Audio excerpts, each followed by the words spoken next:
Pikurasari, Pikurasari,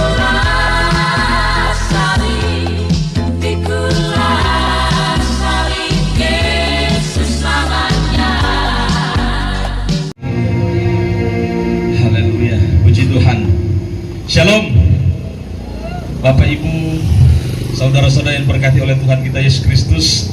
Kita percaya saat ini kota Bitung penuh dengan kemuliaan, amin. Terlebih khusus pasar Minenet yang ada di tempat ini penuh kemuliaan Tuhan. Karena kita percaya semua firman yang telah ditabur oleh hamba-hamba Tuhan, kita percaya tidak lalu begitu saja, tetapi kita percaya akan menjadi bagian di dalam kehidupan kita, amin. Nah, firman Tuhan di dalam Markus 14 ayat 38 berkata bahwa berjaga-jagalah dan berdoa karena hari-hari ini adalah jahat. Banyak hal-hal yang membuat kita jatuh ke dalam dosa. Untuk itu firman Tuhan berjaga-jaga. Apa yang harus kita jaga?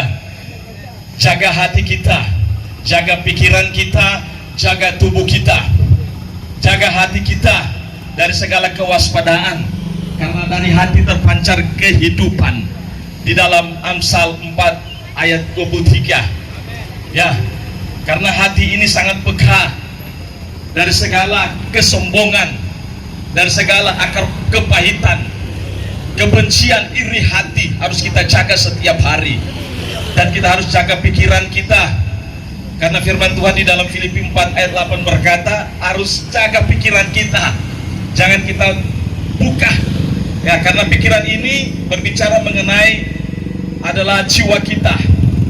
Kita harus pikirkan tentang Tuhan, pikirkan tentang hal-hal yang baik, pikirkan tentang hal-hal yang suci, yang benar, yang berkenan di hadapan Tuhan. Jangan kita pikir-pikir yang kita tidak mampu untuk pikirkan. Dan yang ketiga adalah jaga tubuh kita.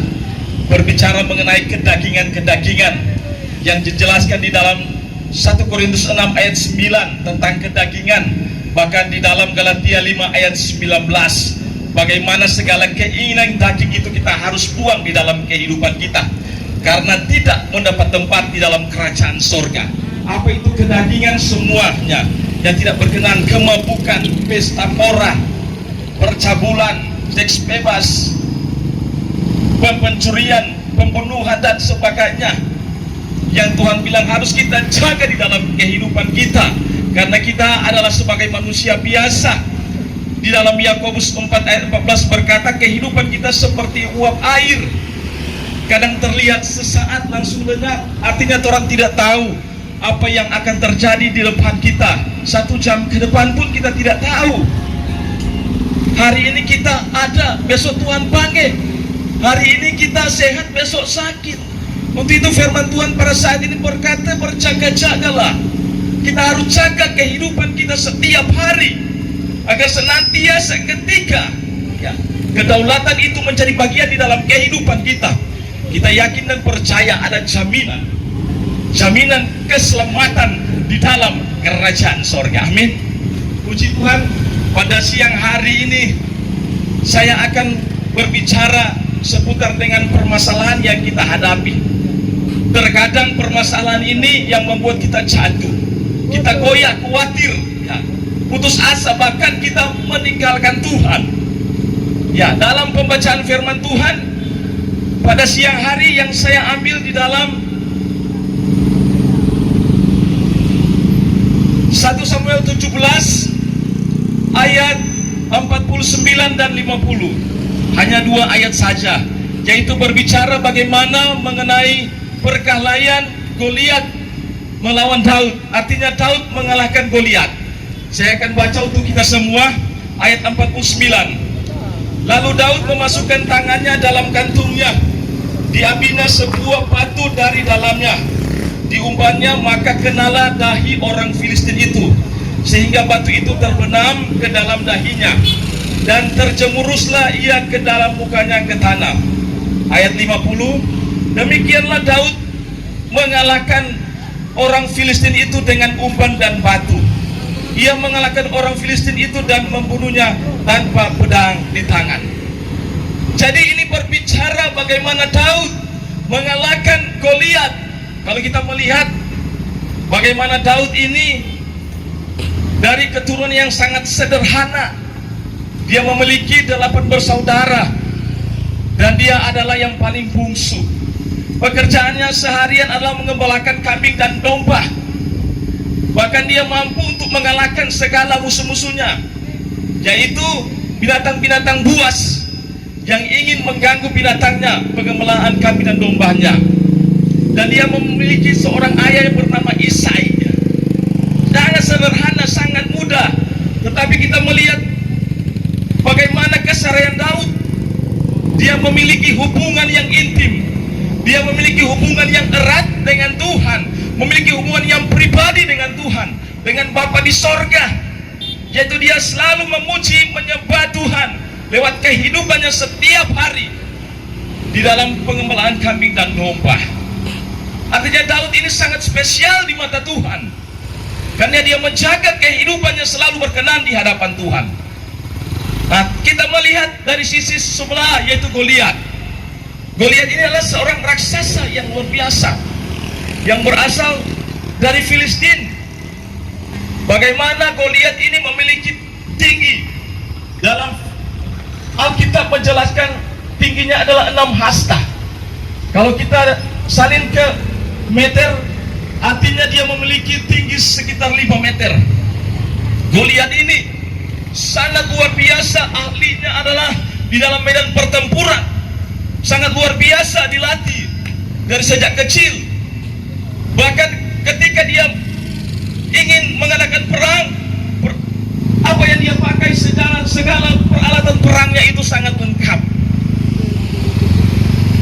Dibandingkan dengan Daud ini yang hanya sederhana, tetapi di balik pribadinya Daud ada Tuhan di belakangnya. Artinya dia tetap mengandalkan Tuhan. Nah, dalam pembacaan Daud melawan Goliat ini, apa yang dapat kita ambil, dapat kita pelajari? Ya, kalau kita melihat Daud ini adalah berbicara mengenai bagaimana kita sebagai anak-anak Tuhan, bagaimana kita sebagai orang-orang percaya. Dan kita melihat Goliat ini dilambangkan sebagai masalah, ya, pergumulan, tantangan, badai di dalam kehidupan kita.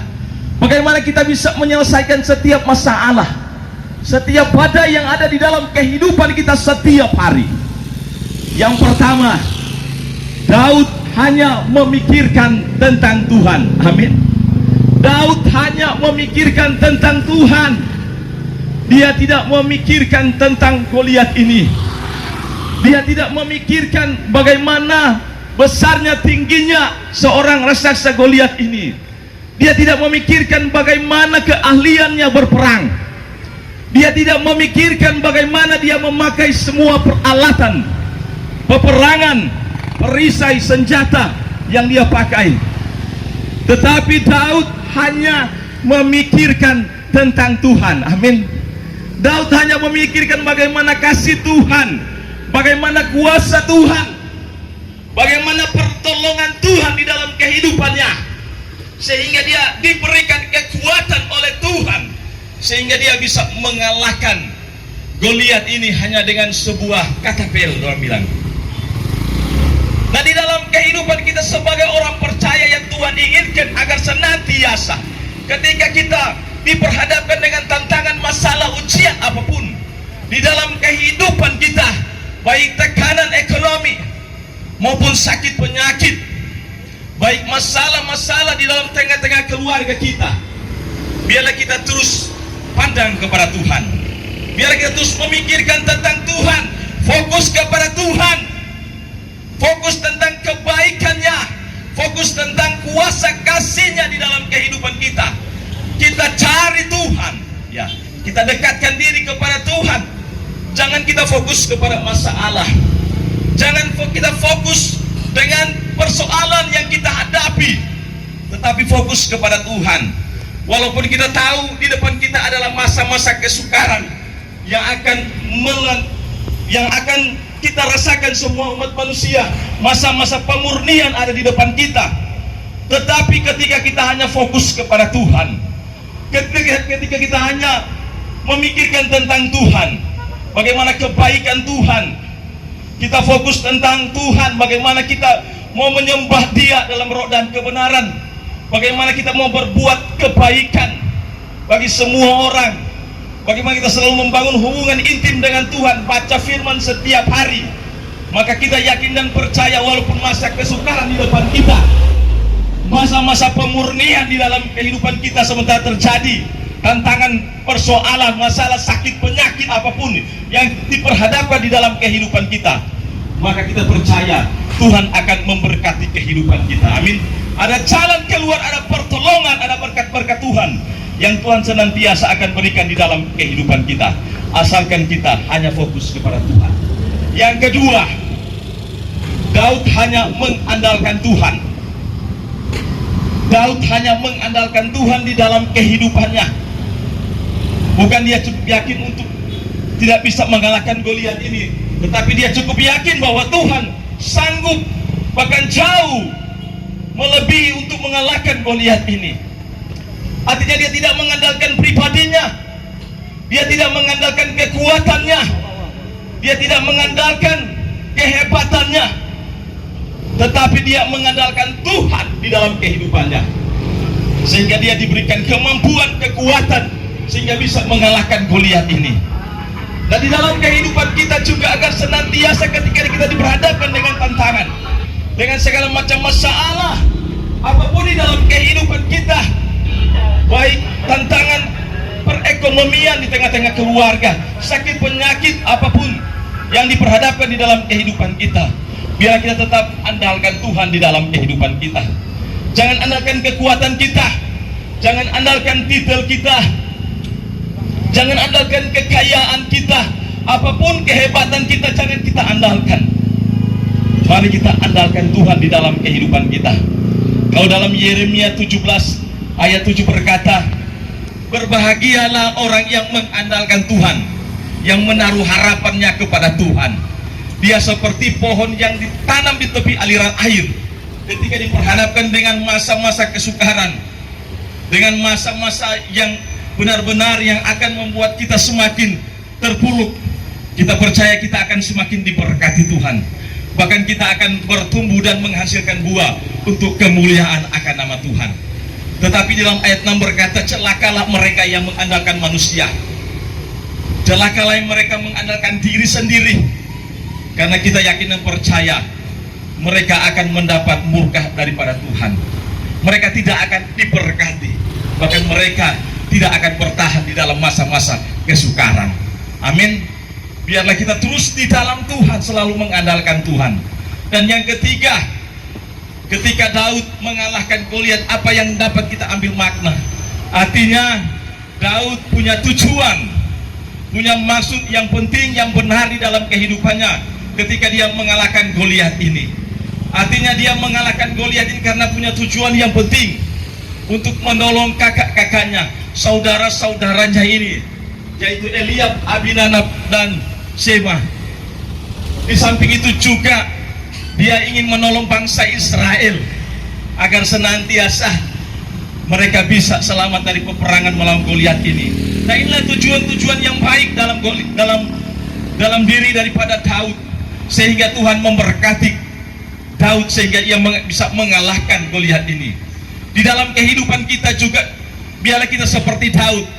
Ketika kita diperhadapkan dengan tantangan, masalah, ujian apapun di dalam kehidupan kita, ketika kita punya maksud yang baik, ketika Tuhan izinkan setiap masalah, ujian, tantangan apapun di dalam kehidupan kita, ketika kita mau semakin dekat melekat kepada Tuhan lewat masalah yang Tuhan izinkan, kita percaya ada jalan keluar yang Tuhan berikan di dalam kehidupan kita.